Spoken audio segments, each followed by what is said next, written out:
Welcome to the Performance Around the Clock podcast. I am Professor Satchin Panda, a scientist in the field of circadian rhythm. In this podcast, I will talk to experts in many different fields about science, health, and human performance. You'll also find out why circadian rhythms is my favorite topic. I hope you enjoy the podcast and thank you for listening.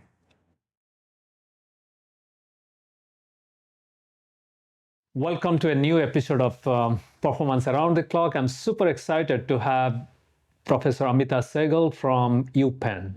And Amita has reinvented herself a couple of times. She does very fundamental research on sleep and circadian rhythm. Actually, she started with circadian rhythms, discovered many key components of circadian rhythms in fruit flies, and the principles translate to mammalian systems, including humans. She also has been doing breakthrough fundamental research on sleep, the mechanism of sleep, how sleep relates to metabolism, brain health, and for all of her foundational research, she is well recognized internationally and is also has been elected to the National Academy of Science and the National Academy of Medicine. She's a HHMI or Howard Hughes Medical Institute investigator. So all of these accolades are essentially a proof that she is at the frontiers of science. So welcome, Amita. I'm super excited to have you. Excited to be here. Yeah. So I must tell you that the reason why I always tell you that you are my scientific hero and role model, because when I was growing up in India in 92, 94, that's when I was trying to figure out what I want to do in science or what I want to do in life. I used to read from British library. I used to go and read Science and Nature magazine, and that's when your paper on timeless came out, 1994 paper. Right. And then I looked up your name because in those days there were very few circadian rhythm labs. Oh, yes. And almost all of those labs and the first authors were all Westerners. And to see an Indian name as the first author gave me hope. And then I did some digging and I realized that you actually did your education in India, in Delhi. So then I realized that, well, if there is another person who has already led the path that one can come from India to the Western world and do breakthrough research. So that's my 2-minute speech on how I looked up to you since then. But you can tell me how you got excited to leave India, come to the US. So I'll start by saying I'm very impressed that you were reading these research papers when you were in India, because I never did. No, I was getting bored because, I'm from Odisha and I was in South India. I could not speak the language, read the language, or understand too much. So that's why that kind of bored. I don't know. For me, I would have been reading a mystery novel instead, not reading science, because it actually relates to my answer to your question, which is that I never grew up liking science because in India, it was not taught in a way that would make it interesting. Yeah, that's true. I kept taking science because it was considered the good thing to do, but I always hankered for like English literature, even history, more so than science. It just never really, appealed to me. But I just kept taking it, through my bachelor's and so forth. And eventually I ended up going to graduate school in the US because I couldn't decide what else to do with my life. So I was the classic, when you're, going around in circles, not knowing what to do, you end up in grad school. No, I guess it's very similar because, in India, as you know, most parents want their kids to be doctor, engineer, or IAS officer, civil service. Yes, absolutely. Yeah. My father and my uncle were big into making everybody take those exams, I never did. Yeah, so then when I started, I did my master's and then I was working in this company that makes flavorants and fragrance. Then I realized that to climb up to move up in ladder, either I have to do management or a PhD. Ah. And that's when. So we have something in similar that we are trying to figure out what to do. So right. PhD. Yeah, because it's, like I said, I kept taking science even though I didn't like it. So it was like, what is the next step that I can do without too much, switching of tracks? And it was like, okay, grad school. But once I got into graduate school, I grew to love science. And so what I always tell people is, if you have a very superficial exposure to science, and you're not going to like it. Yeah. You have to go deeper into it. So, I mean, my other experience, which actually, again, turned me off of science, was before I started grad school in the US. I was in Australia for a few months because my father was stationed there at the time. And I volunteered in a hospital, a research lab at the hospital there. And I hated it. Because, it was sort of boring. It was a very, repetitive tasks. It was a lab that was looking at DNA repair in patients with muscular dystrophy. So they were taking white blood cells and irradiating them and then counting the number that die. So that's what I was doing. And, there were no trainees in the lab, no grad students, no postdocs. So there wasn't a lot of intellectual stimulation either. And so that kind of made me decide that I shouldn't go to grad school. But then at the end, I was getting worried that life was passing me by and I needed to do something. But you raised an interesting point that in grad school, what you need is a stimulating environment and also some freedom, because until grad school, we are essentially studying for the exam. We study, and in the US, it's 10 weeks or 12 weeks or maybe maximum 20 weeks, and then there is an exam, and in between there are just tests. There's not much time to think. Right. I guess grad school really gives you that freedom to think, and if you have the right environment, then things click. Yes. And it takes some getting used to. Like I always tell my graduate students that in the first 2 years they're taking classes and they're taking tests, right? And then at the end of the second year they have their qualifying exam. And suddenly they go into their third year and there's no deadline anymore, and they just are free to do what they want, and they're not held to these rigid timetables, and sometimes that can be frightening, and they get a little, anxious, depressed, even like, oh my gosh, what am I supposed to be doing? What's the next thing? And so there is that adjustment. But then you realize that like the world is your oyster, right? And like for someone like me, I love reading mystery novels. Science became like a mystery you solve in real life. Yeah, no, that's true. So how did you then, your PhD was in nerve growth factors? My PhD was on the cloning of what at the time we thought was the nerve growth factor receptor. I see. P75, which was later turned out to be the neurotrophin receptor. So it binds to other neuronal growth factors too, BDNF, and Yeah. So that is still a big player in neuroscience. Like it is. And that work was really exciting. It was the first neuronal growth factor receptor cloned. Yeah. But then how or why circadian rhythm? At that time, there were hardly 15 labs or 20 labs in the US. Yeah. At that time. Were there even that many? I mean, I'm combining everybody, including those who are just doing observational, not mechanistic or genetics. If you look at genetics, then maybe 5 or 6. Yeah. So I did not go into that thinking I was going to do circadian rhythms. What I wanted to do was work with the genetic model. I see. Working with the human gene, you realize the limitations of the system. I was trying to develop a functional assay for the receptor we had cloned, and it was what model do I express it in, xenopus oocytes or cells, and try to figure out, how it binds NGF and all that. And you realize the limitations of not having a genetic model. Plus, I had always loved genetics. I mean, even my PhD, the program I applied to was genetics. And also, I must say that back in India, we get a pretty good dose of genetics in our undergrad and master. So I tell so a few months ago I gave the Mendel lecture.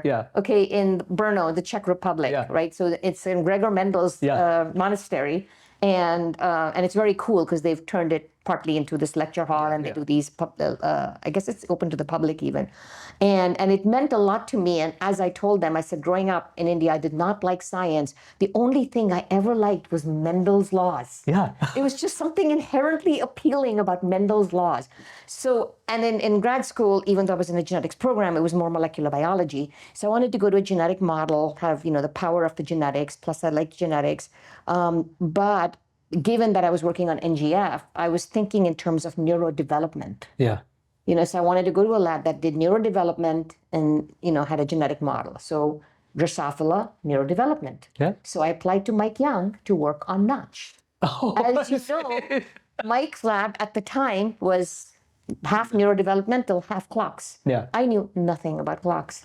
I interviewed in his lab, and at the end of my interview, he handed me a paper and he said, I know you're not interested in clocks, but here's this paper that's in press. Maybe you're interested in looking at it. Which paper was it? The gap junction paper. Oh. And so I went home and I was so fascinated by it because I really liked the idea of doing genetic basis of behavior, but trained as a molecular biologist at a time when everything was qualitative. Yeah. You either had a band on a gel or you didn't. The behavioral stuff used to leave me very uncomfortable because they were always doing all these stats to see if different, if the learning mutant is a little different from wild type. Yeah. It just wasn't. But when I saw the circadian paper, I realized here is a behavior that is very robust. Yeah. Where the mutants are qualitatively different from wild type, consistently, full penetrance. They had the gene clone per period gene, was molecular biology, and now they had a physiological function for the gene. Yeah. No, that's true. Like when we think about behavior, people always think learning and memory or stress response and all that stuff. And as you said, it's very subjective too. In many cases, but circadian rhythm in Drosophila or in mouse, you can see a so clear difference. It was just, and you didn't need to quantify it. It was like, that was what made me nervous, is you have to quantify, see if it's statistically significant. It was like, nope, it is, right? And so I called him the next day and I said, I changed my mind. I want to work on PER. Yeah. No, it's really interesting to hear this because you actually didn't go to work on circadian rhythm, but just one paper that shows the behavior, how robust is the circadian rhythm.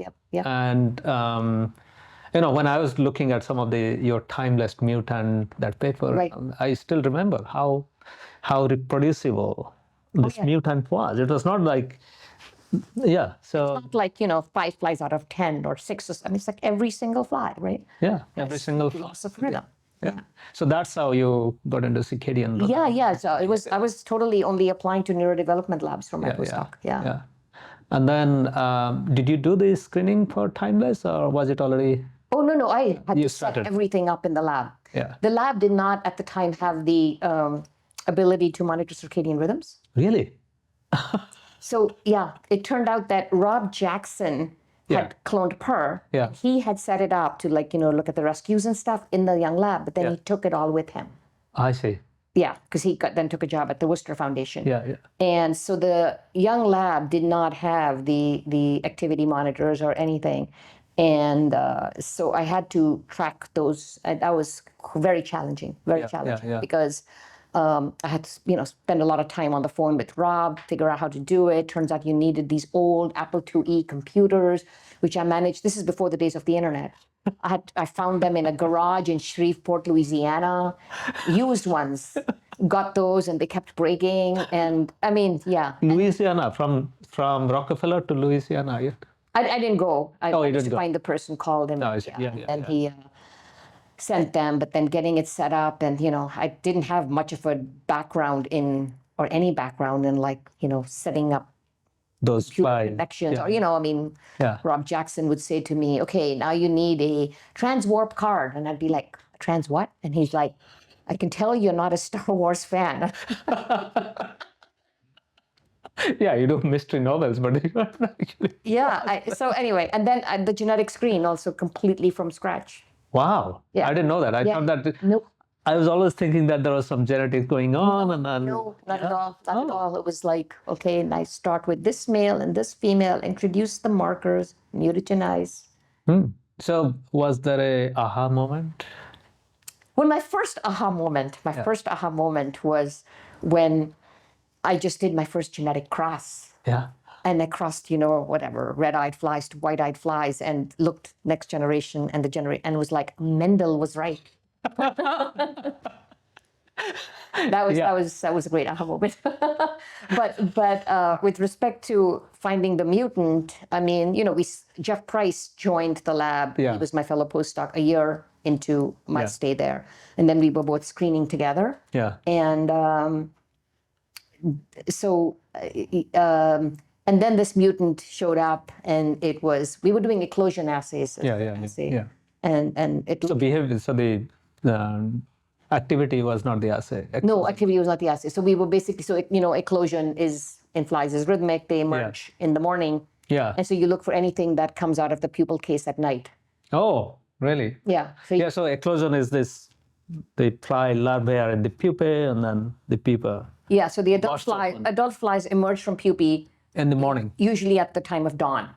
Okay. So what you do is you take these vials of flies and you clear them at night so there's no adults in there.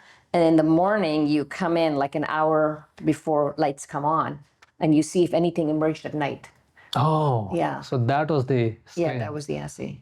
But still, it is. So you have to clear off so many vials. Oh, yeah. Every evening you would evening you would do that, and then in the morning you would come and look at all of them, and see which vial had something that had a lot of flies coming out at night. And Jeff Price at one point wanted to make sure the mutant was a mutant. So he, we knew there was this one line that looked good, and then he kind of gave it a different label and stuck it in between some of mine to see if I would detect it again. And I did. That was a double blind. Yeah, double single blind experiment. Single blind, actually. Because he knew. Yeah, he knew. Because I went and told him, oh, there's another one that looks good. It's called this. And he was like, oh, it's the same one. So after how many days of screening, you must have gone through many days. We went through a few thousand. Few thousand. Yeah. I think this may have been after a couple thousand, maybe. Wow. Yeah. So you also need that resilience and persistence in science. People in the field like to say that, because Ron Konopka, when he found the period mutants, it was mutant number 171 or something. Yeah. And so there was a saying that was, if you don't find it in the first 171, it's not there. Yeah. Well, this was not in the And then first. the clock mutant was 25, number Yes. 25. They used to love to quote Konopka and say that it has to be in the first. But I didn't know that you had to go through 2,000 plus. Yeah, we had to go through. Yeah.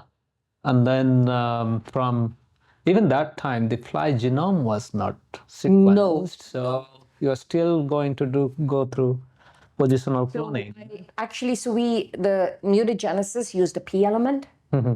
And so the thinking was that the gene would be tagged with the P element. I see. But when I first started to do these experiments to see if it could be separated from the P, it was separated from the P. Oh, so there was a crossover between. It didn't have a P at all. Oh, I see. So I basically. Oh, you did not have a P. Well, so what happened was that what should have happened was that everything that had a P element should have been mutant, and everything that didn't, and that wasn't happening. Oh. And so my first thinking, of course, was I contaminated the flies. There's just some wild fly. And then I realized that it was not linked to the P. So eventually when we cloned it, we found that there was a small deletion in it. Yeah. So there probably had been a P in there, and then which had jumped out, and now it was elsewhere in the, I see. So it had crossed away. Yeah. So do you have a specific moment or day when you saw the gene clone? How did So this was after I had my own lab already. Oh, really? Yeah. So I went and started my own lab at Penn, and then Mike and I continued to collaborate on the cloning of Timeless, and we got this chromosome walk Yeah, chromosome walk in those days. Though that's what they did in those days. Yeah, right? I also did a chromosome walk to my did you really? in Arabidopsis. There was a lab at Emory University, I think, that had done a walk. So I did a lot. I spent a lot of time, given that it wasn't linked to the P, I had to spend a lot of time mapping it the traditional way. Yeah. Right? How far is it from this marker? How far is it from that marker? You know, it was so many map units away from dumpy. And these names are coming back to me now. Some of the markers are back to draw. And then we got a chromosome walk from this lab at Emory. Yeah. Michael Myers was a postdoc in Mike Young's lab, who then was also working on this. And he, I guess, picked out a couple of fragments that looked like they might be in the right region.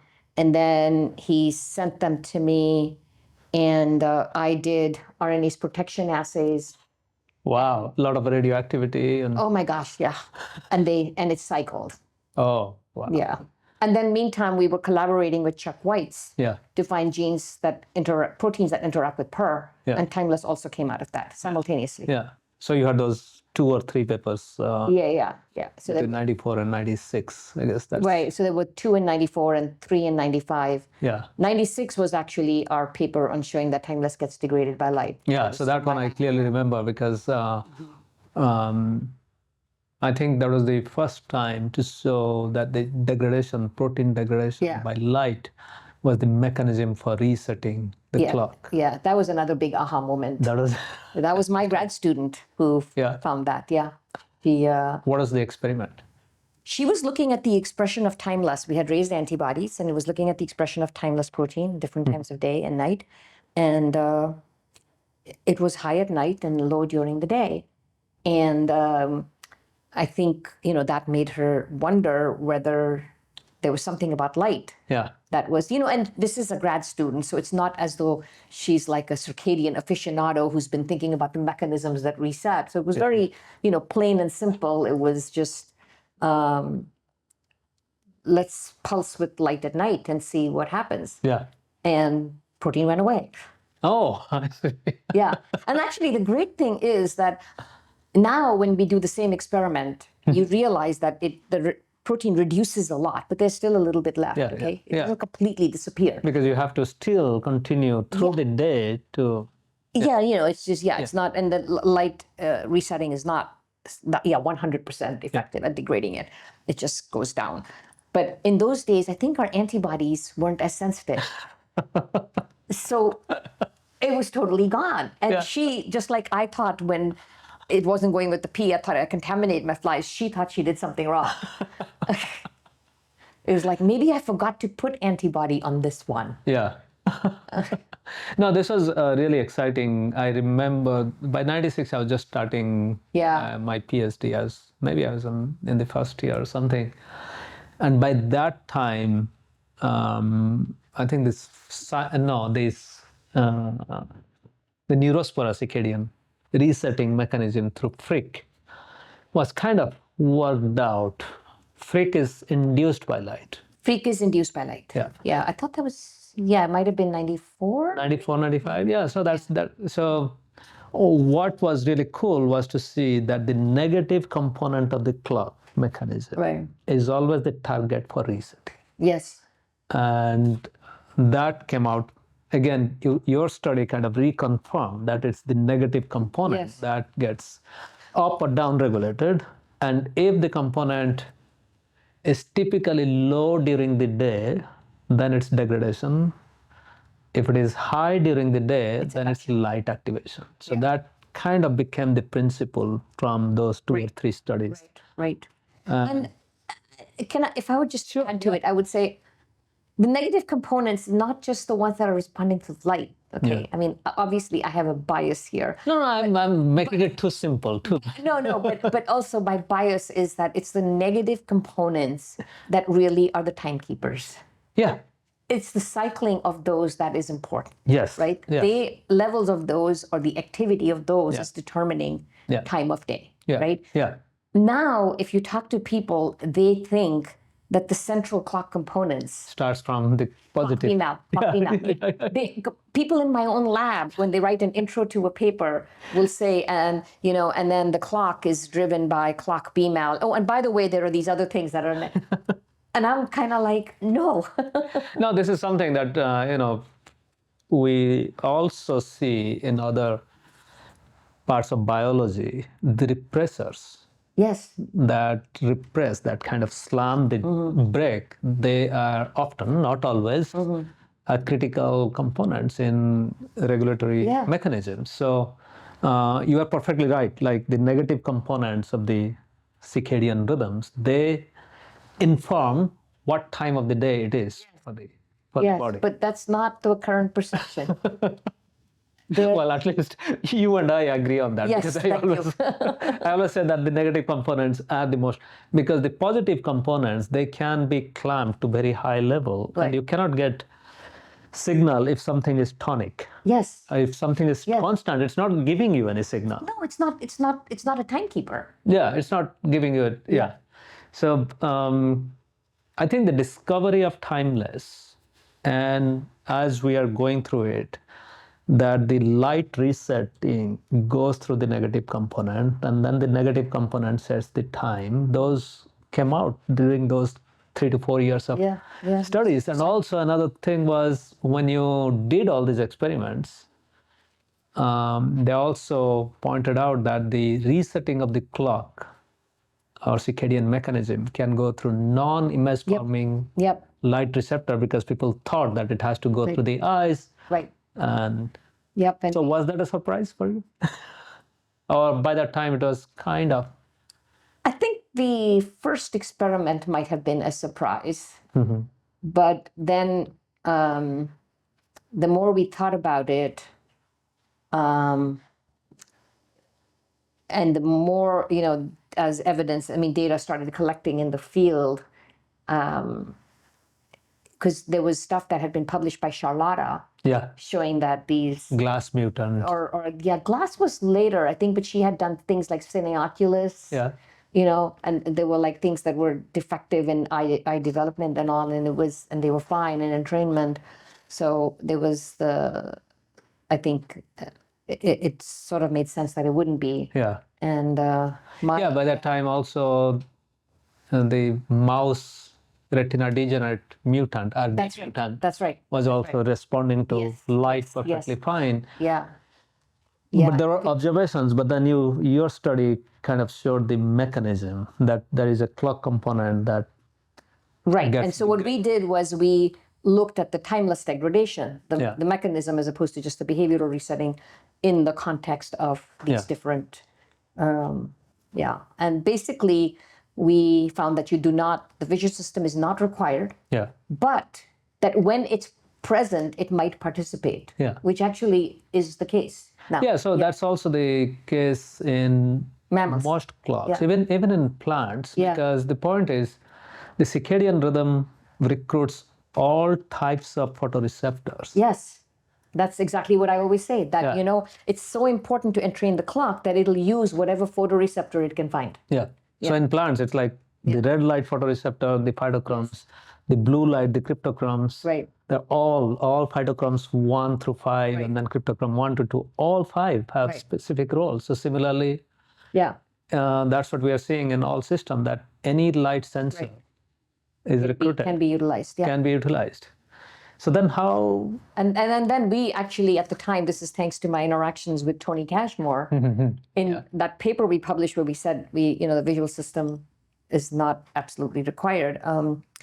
We speculated that it might be cryptochrome. And then within 2 years. Might have even been less than 2 years. It was less than 1 year. Maybe it was 2, I don't know. So I guess it was 97 or 98. So this timeless, the light thing paper, the resetting, the mechanism we published in 96, and then the paper, like looking at the different visual mutants, was 98. Okay, because I remember that time in Steve Kay's lab, when they were doing the cryptochrome experiments. That was in 99, I think. 99. 99. So then when you got the HHMI, Well, yeah, that was a big, exciting moment. Yeah, that was like 97. That was 97. I was just, I don't know, it was like a dream. Yeah. Yeah, come true. It was unbelievable. So did that give you a little bit of freedom to think beyond circadian rhythm? Because that's when you... Yeah, for sure, for sure. I mean, to think beyond circadian rhythms, to just, yeah, have the freedom even within the circadian field to go whichever direction you want, as opposed to being bound by, this grant or that one. And, Howard Hughes was always encouraging you to be innovative. Yeah. Think outside the box. Yeah, many HHMI investigators, they reinvent themselves Yes. in one or two cycles. And Yes. no, so that's also another important thing of science, that having this significant amount of funding with no string attached. No strings attached. And encouraging you to explore new frontier. Right. I think that's also one secret sauce of the science done in the US, because it's... I think so. I think so. I really do think so. Yeah.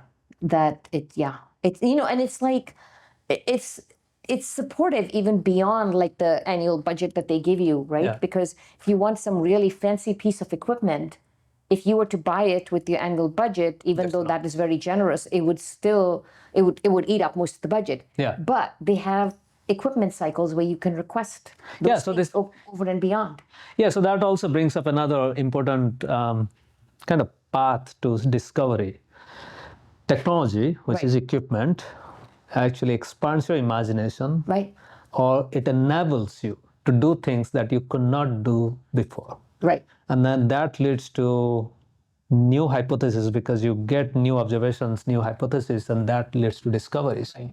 This is also another important aspect that I see, that this enabling technology, and we have seen quite a few over the last 25, 27 years, because, you started with chromosome walking. Yeah. And then the technology or the data that when you got the fly genome on a CD, I remember actually that fly meeting where I think it was, at that time it was Tiger, Craig Venter. Craig Venter, yeah. He did the fly genome. Yeah, and his company was called Tiger, yeah. Tiger, yeah.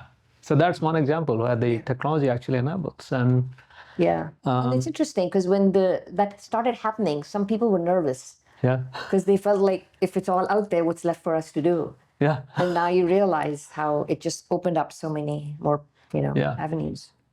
Yeah. So then how did you get into sleep? Oh, yeah. What was the... Yeah. So so maybe we have to clarify that circadian rhythms and sleep are different. Are different. Yes.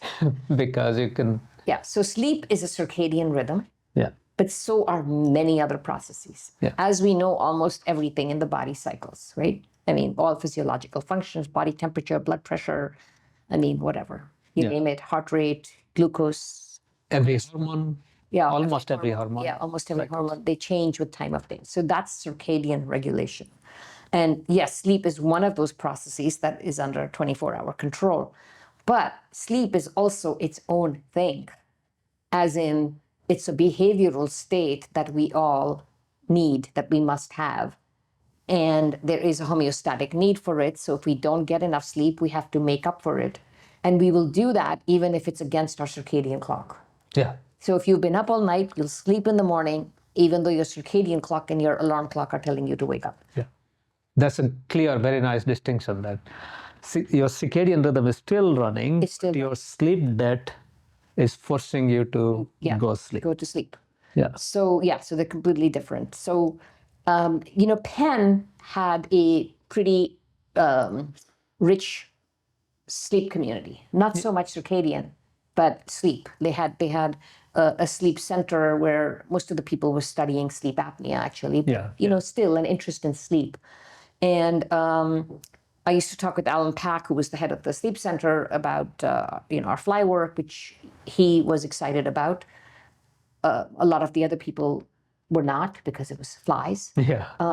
But yeah, he thought it was good, and he would say, "Oh, do you think we can do sleep in these different models?" And so what happened was that Joan Hendricks, who was one of the sleep researchers at Penn, she's a VMD PhD studying sleep apnea in bulldogs, came to and treating sleep apnea too, right? She was a vet in animals. She came to the lab to do a sabbatical to learn molecular biology. And then while she was there, we talked more about, can we use the fly to study sleep? Because there was the growing realization that we didn't understand much about sleep. Why do we sleep? Which takes up a third of our lives. And the fly's been such a great model to study circadian rhythms. Can we use it to study sleep? The other thing that happened in those days is a number of these, the NIH, the Air Force, the Army, they had these workshops where they brought together people from the circadian and sleep communities. And it basically was like, can you circadian people tell the sleep researchers what they can do to get a better mechanistic understanding? Because the circadian field at that point, with all the discoveries we've talked about, had moved ahead. And so Joan Hendricks and I had thought, well, let's just see if the fly rest period is a sleep-like state. And I think that's a very, I would say, a milestone in sleep research. The thing is, as you pointed out, we can do circadian rhythm mutations or screening in even in rats or mice, but even you are going to do sleep disruption in rats or mice, you still have ethical issues. Which you don't have in flies. And also flies live for only 7, 8, 10 weeks, 12 weeks max maybe. So if you find a mutation, then you can essentially find the gene relatively quickly, because the genome is also, the size of the genome is also. At this point, the genome is known, you can do the genetics. And the other thing I would point out is that you can get robust phenotypes in the fly. So circadian rhythms, we were saying, are very robust. And very sort of resistant to perturbations in the environment. Or sleep is not like that. Very influenced by rearing conditions, by environment, by all kinds of things. And so it's very variable. And so if you want a mutant that you can use to cleanly dissect mechanism, it needs to be very separated from the very wide distribution of sleep in the immune population. And so you need a very robust phenotype. And in flies, it's easier to get that because there's less compensation and less redundancy. So there are less number of genes also for the... And so, it seemed like...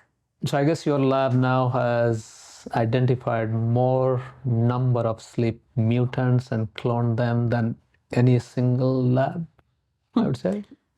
That might be the case. I don't know. No, you are very humble and you don't have to say it, but I can say that because I look at the literature, because of course, in mouse, it's very difficult. And in flies, there are also very few labs that have a very focused research on sleep. But what is exciting is there are, now, half a dozen or 3 or 4 genes that you have cloned sleep screen? I would say, from like forward genetic screens, there would be about that many. And then there are others that we've identified on the basis of like the candidate gene approach. So now you have, so that's why I say that your lab has identified more number of genes that regulate different aspects of sleep than any other lab. And it's interesting also that nearly all of the genes or the pathways or the mechanisms are conserved, or there is some similarity in mammals. Would you say that? I think that many of them. That is fair to say, that even if it's not the gene per se, the pathway. The pathway, the mechanism. The pathway, like for instance, we found this gene sleepless, right? Which we find regulates voltage-gated potassium channels, and it regulates acetylcholine receptors. And the voltage-gated potassium channel it regulates was also found in a genetic screen by Chiara Cirelli and Giulia Cialoni. But so the important thing is that sleepless itself, the gene that we discovered, I don't know that it has an exact homolog in mammals, not one that we found. But both the genes that it regulates, the nicotinic acetylcholine receptor and the voltage-gated potassium channel are implicated not just in mammals, but in human sleep. Yeah. Yeah. So that's the exciting part, that you can go from So we think mechanisms flies to mechanisms, and then right. And then also the genetic screen that Masashi Yanagisawa did in mice, where he found 2 mutants. One of them we had previously shown affects sleep in flies. Yeah. And the other one actually had been shown to affect sleep in worms. So Wow. I think, really speaks to the conservation. No, this is really important, because what is happening in many institutes and also research universities, slowly there is a push more towards translational research. Yep. And we often forget that a vast majority of what we know in science, biomedical research, actually comes from studying very simple organisms, worms, flies, mice. So when you are talking about sleep, most people think about sleep, and then the other thing that comes to their mind is coffee. Oh, coffee. Yes. And we always think that caffeine acts through adenosine receptor. Yeah. But you have quite a few studies. And what I like about your approach is you are not constrained by model or what people think is the accepted fact. So can you tell us how you got into that? We set out to ask whether, how caffeine acts. It actually promotes wake in flies as it does in mammals. We looked at there's a single adenosine receptor in flies, and they still respond to caffeine. Oh, so these flies that don't have adenosine receptors. Yeah, the only known one. Maybe there are others. The only known adenosine receptor flies, they still respond to caffeine. And then we found that if you manipulate PKA signaling, protein kinase A. Protein kinase A, that you actually affect the response to caffeine. And if you look at mutants of, like, let's say, the dopamine transporter. And so that kind of led us to this idea that caffeine is stimulating dopamine signaling. We haven't proven this, but like my students' hypothesis was that what caffeine is doing is targeting phosphodiesterase, right? I see. So phosphodiesterase is a known target of caffeine. Yeah. And the sleep people excluded it as a mechanism because they said the doses of caffeine that you're normally giving are not enough into the animal, like the mice or whatever, are not enough to inhibit PDE. I see. Okay, but phosphodiesterase are not enough to inhibit phosphodiesterase. But there was a paper published at least 10 years old now at this point, where they showed that the effects of caffeine on the immune system are going through phosphodiesterase. Oh. So that means the doses that people are giving can inhibit phosphodiesterase. So it could be relevant for sleep. And we thought actually, so that what it's doing is inhibiting phosphodiesterase, which is increasing protein kinase A. Yeah. And that it might be increasing dopamine signaling because tyrosine hydroxylase, which synthesizes dopamine, is phosphorylated by protein kinase A. Oh.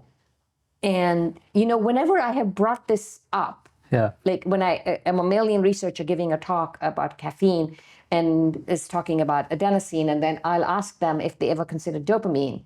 And this has happened at least twice, where they'll say, actually, dopamine went up, but we didn't know what to make of it. Oh, so it does go up in mammalian. Yes, and the dopamine transporter knockout mice have an altered response to caffeine. Oh, okay. Yeah, I think that's even published. That's published. Okay. I mean, Yeah. So at least there is another mechanism. Yes. Dopamine. Yes. Okay. I think. And then you mentioned this caffeine effect on the immune system. Yeah. What is that effect on the immune system? Do you remember? I don't. Not then, will you? I don't remember. So the other thing that your research also shows is the effect of circadian rhythm and sleep on many aspects of physiology. Starting from, you're talking about eclosion, but then egg laying is one step before. Right, egg laying is circadian. And I remember that manuscript that came out, I think in 2012, 13, 14, something around that time. You showed that mistimed feeding. Oh, yes. So we showed that flies that eat at the wrong time of day, we did, time restricted feeding paradigms, 6 hours during the daytime or nighttime, they have reduced reproductive fitness. Yeah. So the number of eggs they produced was low. because I think you connected that to metabolism, of course. Yeah, and egg laying requires a lot of. And I think we connected that to the clock also. Yeah, I clock. think in a clock mutant, you don't. Yeah, you don't see that difference, and that was kind of interesting because around the same time, there are also studies showing circadian mutant mice have difficulty conceiving, and they have more. I guess the litter size is small, and quite a few problems with reproduction and circadian rhythm disruption. So right, yeah, I know. I mean, in general, I think it's been challenging to show the benefits of circadian rhythms in lab situations. Yeah. I think, in the wild, the animals that don't have clocks are probably way more compromised than our lab animals that are getting ad lib access to food and and are not threatened by predators. Yeah. No, I think there are some studies in the wild, right? No, not from your lab or my lab, but the people have actually shown that. I mean, I was always a huge admirer of Patricia DeCourcy. Yeah, Patricia DeCourcy, all this stuff. Yeah, huge. Yeah. And also there was, I think your lab published another thing about male testes and circadian disruption. Yeah, so that was mammals, right? So that was in mice. So testes, the sperm cells, spermatogonia, do not have circadian rhythms. Yeah. But the Leydig cells, which are the endocrine cells in the testes, they have circadian clocks, and they regulate the expression of the STAR enzyme. That's a rate-limiting step in, Okay, so that's the connection between in hormone synthesis. Yeah. So that was from birth or egg laying and sperm. Yeah. And then is there any circadian rhythm disruption that affects pupae or the before eclosion? Not that much. Yeah. But the circadian mutant flies, they do live shorter, right? That was come from because it's difficult. It's lab conditions. It's lab conditions. So there have been a number of reports, and they've come up with different conclusions. Yeah. And as you pointed out, these animals, flies, they're also in a very protected experiment. So then it becomes very difficult to draw very clear conclusion. But if you maybe we can inspire someone from Patricia DeCourcy's lab to do the experiment. And maybe in an enclosed area, release those flies and then come back after several generations. Put little transmitters on them. So you can track them. Yeah. And then recently you have been interested in sleep and metabolism and sleep and blood-brain barrier. And I think that was a really exciting story. You first presented that in 2017 or 2018 at Salk. Did I? Oh, really? Huh. Yeah. So the last time I was here, huh? How did that come along, blood-brain barrier? Because you always think of really frontiers. Yeah. So, so there are two different stories. One was the circadian regulation of the blood-brain barrier. Yeah. And we did that first in flies, and then we did it in mice and a human culture model.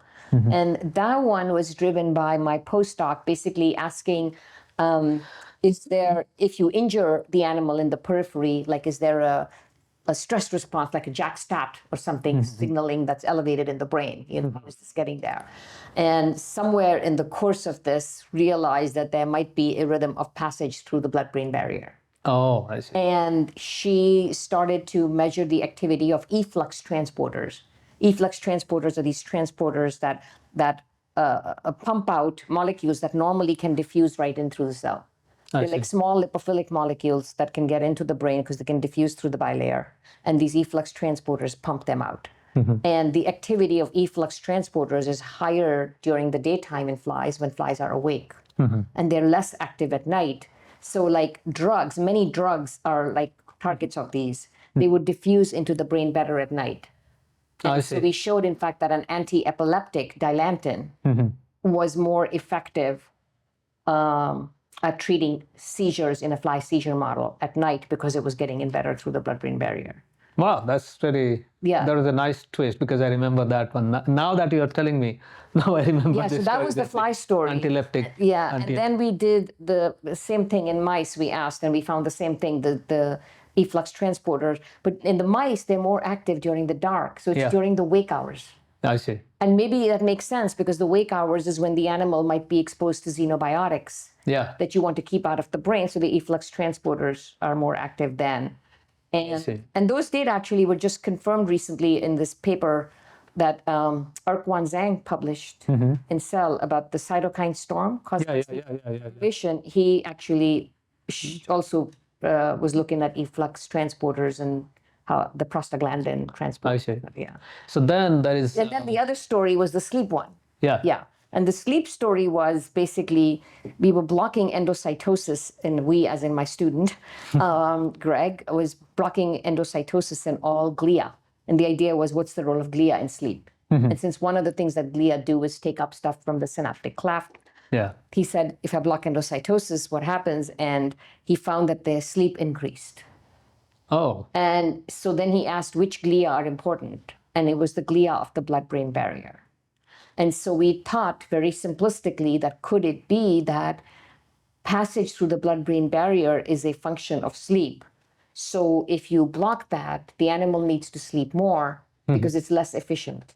I see. So you need more sleep to achieve. So is it blood-brain, when you are talking about blood-brain barrier and the glia, is it stuff getting into the brain or getting out of the brain? So that's a good question. And we thought that it was stuff getting out of the brain because what he did to show that this occurs in a sleep-dependent fashion was to take blood-brain barrier cells, disperse them, from flies that were sleep-deprived or not, or different times of day, and put them in culture and look at their ability to take up dextran. Okay, and then we saw this thing that it was sleep dependence in the animal. Like if you inject dextran, that same molecular weight, it doesn't go in. So these are the fluorescent beads that you inject into the animal. And so it does that. I mean, I think if you put a smaller molecular weight, it might, but the one he was using wasn't getting it. So we think it was from the brain to the blood. Oh, so that's where the previous story was from blood to the brain. So that's how and that was circadian regulation. That was the drug could go in. Right. If given at this bedtime. Yes. And this one is how the brain actually detoxifies. Yeah, maybe we can kind of say detoxify or take out stuff that it doesn't need. And that one is modulated by sleep. Yeah. So it's kind of a very nice mechanism. The clock tells when things should go in, and then this sleep. That's interesting. Yeah, I hadn't thought of it that way. Maybe we are simplifying, but it will be interesting to test that because now in your lab you can actually keep the circadian rhythm normal and disrupt sleep, or keep sleep normal and disrupt circadian rhythm, or vice versa, and test that. But it has huge implications, just like, so these epilepsy drugs, we know also some epilepsy, they are more prevalent in the evening. Right.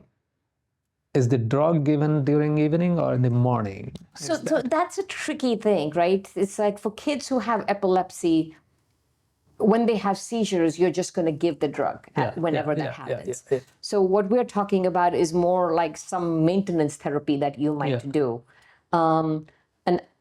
What has been reported for Dilantin is many years ago, there was a paper that showed that it works better at a specific time of day.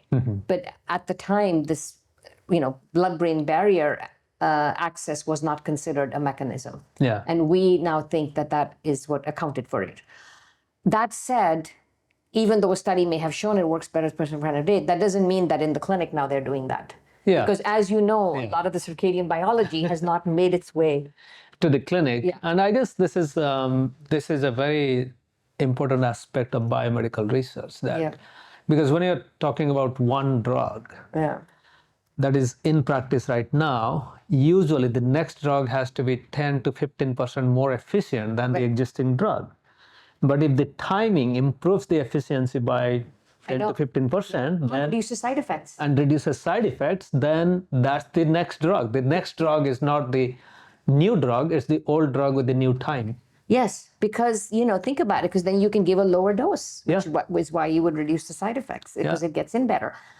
But it's not going to make people the money that a new drug would. No, I think this is where, the healthcare and public health have to come together. Exactly. because right now the public health and healthcare are not together. Public health, I kind of club it together. Public health is preventative health, Right. and also the low-cost drugs that have been safe for a very long time, and people are kind of more likely to take it. Statins, for example, metformin, for example, Right. those kind of fall into public health category because nearly 40% of 50-year-old are taking are on statins or something like that. Metformin as being a public health thing at this point, but maybe Yeah, but metformin, the prescription has been written maybe 500 million times over the last several years. So, and then now a lot of people are taking even metformin to live longer. We don't know exactly whether it's going to pan out in humans, but at least this is where optimum timing can increase the efficacy and reduce side effect. Yeah. And this is where, unfortunately, this is a translational research, so no funding body like HHMI would put money into that. But I mean, we've done it in the context of cancer even. Yeah. Green, 128 anti-cancer drugs, building upon some of the more mechanistic circadian cancer work we did. Yeah. And half of the 128 drugs we tested work better at a specific time of day. Oh, yeah. Yeah. But that is not picked up by the Never gets by the mentioned. oncologist or press. Never gets mentioned. It's just, like 64 of them, literally. Which paper was that? That was Okay, I'll look up. Science Advances. Science Advances. Yeah. Yeah. Yep. I should look that up. Yeah. So we had a PLOS biology paper that showed the cancer circadian link through the cell cycle, cyclin D and CDK4/6. And that, because some drugs target that, we started looking at those to see if they had time of day specific effects, and they did. So in the subsequent study, which was in Science Advances, we actually did a screen. But this was in cell lines. The screen was in cell lines. No, what I meant to say was this is a cell line where the drug is directly acting on the target. Yeah. But for example, the epilepsy drug that you mentioned, it's a different mechanism. Yeah. So it's likely that even more than half of the drugs that you tested might actually have a time of the day. In the animal. Yeah. So what we did in that paper, we tested cell line, and then we went to mouse models. But in the mouse models, we just took a couple of candidates. Yeah, because it's tested those. Yeah. But you're right that the other 64 that in the cell line were not rhythmic. In the animal, it might be because something else they're doing is because the absorption of the drug or it is degraded in the pharmacokinetics. Kinetics. Yeah. We covered quite a lot from mutagenizing flies to cancer half-life. Yes, that's right. Cancer drug half-life. Yeah. So what keeps you awake at night? What scientific question? Not the mystery novels. I know that also keeps you awake. Find out what sleep is important for. Yeah. What is the nature of the signal that puts us to sleep? Which I think is related to what sleep does. Like in my mind, there is some aspect of physiology that needs sleep in order for it to be normalized or corrected or optimized. Yeah. And what is that? No, it's kind of interesting because for the first time I'm hearing that you want to know what is the signal that initiates sleep. Yes. Because that signal might actually tell us why we need sleep. Yes. But most of the people I talk to, they say, we want to disrupt sleep and see what signal changes, and that might tell us. I guess that's the approach. That's the approach. Yeah. But then, this is a interesting approach that's true. Like what triggers sleep might actually tell us why we need sleep. Yes, that would be the Yeah. And also, I said that you are my role model. But at the same time, I wanted to hear from you what you see among young scientists, whether it's postdocs, grad students, or young faculty. What are their new challenges and how they should navigate? I mean, if you are starting your lab all over again, of course, it will be very different. Yeah. Now, So I would say for the students and postdocs, I would say don't be so intimidated by the thought of an academic career.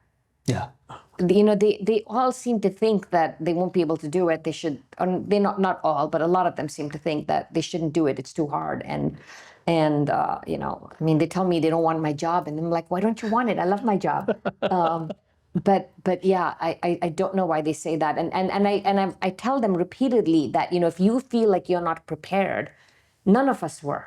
yeah, Right? And nothing in our training as student or a postdoc prepared us for what we have to do as faculty. yeah, But at some point, you just grow into it. yeah, And so that's kind of what would happen for them. They don't have to worry that they're not prepared for it and won't be able to do it.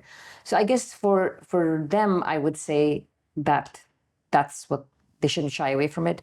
For junior faculty, I mean, I feel, follow your passion yeah, and don't get caught in a rut. yeah, Like you were saying, reinvent yourself periodically. yeah, There are people who like work on one gene and then they just feel like they have to just keep working on that. Step back a little bit yeah, and see, think about the big picture yeah, and what are the big questions and go there. And yeah, every few years think about that. yeah. And, and this is a lesson that I learned myself the hard way because I was not good at this. Don't underestimate the power of networking. No, that's true. I mean, I always was terrible at it. I'm still terrible at it. Yeah. I still underestimate it. No. I mean, I still am. I think at this point it doesn't matter as much. Yeah. Yeah, when it mattered. I can clearly see that because I used to go to conferences and then even in conferences I would be thinking about my manuscripts or grants and I would run away and then work on it instead of using those time to talk to people. To talk to people, but to also, especially like as a junior person, I should have been approaching the senior people in the field, trying to make myself known to them. Yeah. I would hang out with the most junior person at the who I felt comfortable with, There is also another aspect that, communicating science. Yeah. Because even within the community, just like you said, we have a lot of misunderstanding about the current state of research. Right. And during this networking, what I'm finding is sometimes we may have to even explain what we're doing to our colleagues who may not be doing exactly the same thing, but that helps. And then beyond our colleagues, the public. Yeah. Because at the end of the day, we have to explain what we are doing with honest taxpayers' money. Yes. Or honest philanthropists, because they have the choice to put a trust for their kids, or they have a choice to actually give that money for science. And the networking actually helps us to communicate our science to everybody. It does. I mean, I guess when I'm talking about networking, I'm thinking mostly about science conferences where there are other scientists. Yeah. But on the other hand, I agree. It's interesting. I was talking to somebody earlier today about how when I was a grad student, you were not supposed to be communicating with like the media or anything like that. It was considered sensationalizing your science. Yeah. Right? You took away from it. And now I think we all realize that, yes, the taxpayers deserve to know where their money is going. And people who might not otherwise think about science should be encouraged to think about it. Yeah. And that's important as well. But that one is not so much, I feel, under my control. No, I mean, what I meant to say is, for example, I go to a conference, suppose there are nutrition scientists. I see. And they have very little understanding of sleep and circadian rhythm. But I have to communicate how important this is, I have to communicate in a way that's very different from how I communicate to sleep and circadian researchers. And then the same way I'm communicating with nutrition scientists, exercise physiologists, or even neurologists about circadian rhythm in the liver. I can take that theme to the general public. So that networking actually helps to go 1 degree beyond our comfort zone and then 2 degrees beyond. So for me, not usually at conferences where there will be nutrition and exercise people. but if you just are socializing with people, cocktail party conversation. Yes. I mean, what we work on, sleep, circadian rhythms, is usually of interest to people. Yeah. Or sometimes it's like the development office at my university, will sometimes have me talk to. Yeah. Thank you so much, Amita. This was really me. exciting. Yeah, this was fun. We should do it again.